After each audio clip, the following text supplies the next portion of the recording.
Sobrang init. Kapali. Diyos ko po. Tingnan niyo po. Nakakatakot yung init. Ayan, nakakatakot ang init. Sobrang init. Nakakasakit ng ulo. Yan po ang init. Kumain na po ba kayo? Kami po hindi pa. Nakakatakot kumain sa init. Yan. Sobrang init po kasi.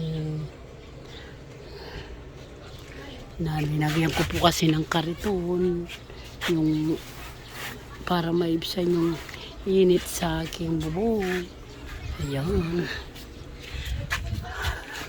Ingat po kayo. Salamat po. Bye po. Tayong magpawala ng tubig sa tabi natin.